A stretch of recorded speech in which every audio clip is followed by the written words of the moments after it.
오늘의 사회 이슈를 홍희연 기자가 종합해드립니다. 오늘의 이슈 포커스입니다. 국민의당 안철수 대표가 바른정당과의 통합을 위해 대표직 사퇴 카드를 꺼내들었습니다. 안 대표는 31일 열린 국민의당 최고위원회 자리에서 통합을 둘러싼 당내 갈등을 중재해 주시는 분들이 통합에 함께해 준다면 2월 13일 통합신당 창당 후 대표직에서 물러나겠다고 밝혔습니다.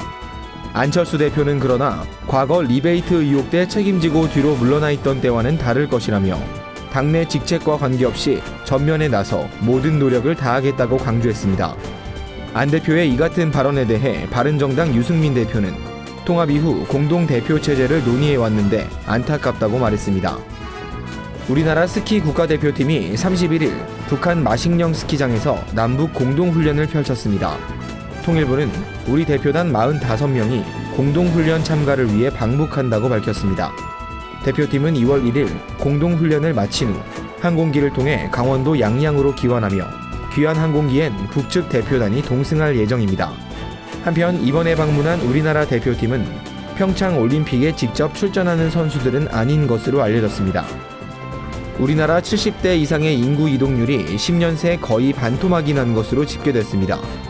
이는 나이든 부모가 배우자와 사별하더라도 자녀와 함께 살지 않고 살던 곳에 머무는 현상이 두드러진 데 따른 것으로 보입니다.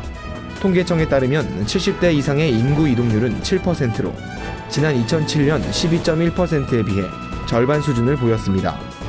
80세 이상의 이동률도 같은 기간 14.5%에서 8.2%로 역시 절반 가까이 떨어졌습니다.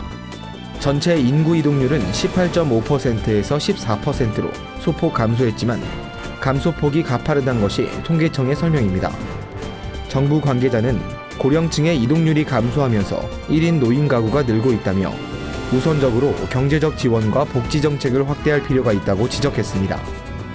미국이 또다시 한국을 상대로 최대 45%의 관세 폭탄을 예고했습니다. 미 상무부는 현지 시각으로 30일 한국에서 수입해오는 일부 기계 부품에 최대 45%의 관세를 매기기로 예비 판정했다고 밝혔습니다. 윌버로스 상무부 장관은 미국은 한국과의 관계를 중시하지만 우리 무역 파트너들은 규칙을 따라야 한다며 최종 판정을 내리기까지 모든 정보를 검토할 것이라고 말했습니다. 현재 한국에서 미국으로 수입되는 물량은 지난 2016년 기준으로 약 644억 원 규모입니다. 국내 기업으론 도레이 케미칼 코리아가 이미 16.48%의 관세를 맞은 바 있습니다. 로스 장관은 트럼프 대통령은 무역법을 강화해 불공정한 무역 관행에서 미국 산업을 지키겠다는 점을 분명히 했다며 이번 판정으로 수출 시장 왜곡 행위에서 벗어날 수 있게 됐다고 평가했습니다. 아시아 축구연맹 23세 이하 챔피언십에서 동남아시아 축구 역사상 최고 성적인 준우승을 이룬 베트남 축구대표팀이 구설수에 올랐습니다. 박항서 감독과 코치진, 선수들이 탑승한 베트남 귀국 비행기 내에서 비키니 차림의 모델들이 쇼를 벌였기 때문입니다. 이에 베트남 민항청은 기내 비키니 쇼를 벌인 비에젯 항공사에 우리 돈 189만 원 수준의 벌금을 부과한다고 밝혔습니다. 비에젯은 지난 28일 중국 창저우에서 베트남 하노이까지 운행하는 항공편에 비키니 차림의 모델들을 태웠습니다. 모델들은 기내에서 선수들과 코치진이 앉은 좌석 사이의 통로를 걸어다니며 포즈를 취하고 사진을 찍기도 했습니다. 베트남 민항청은 비에젯이 허가 없이 이런 쇼를 했다며 이는 안전을 위협할 수도 있는 일이었다고 지적했습니다. 구티비 뉴스 홍우현입니다.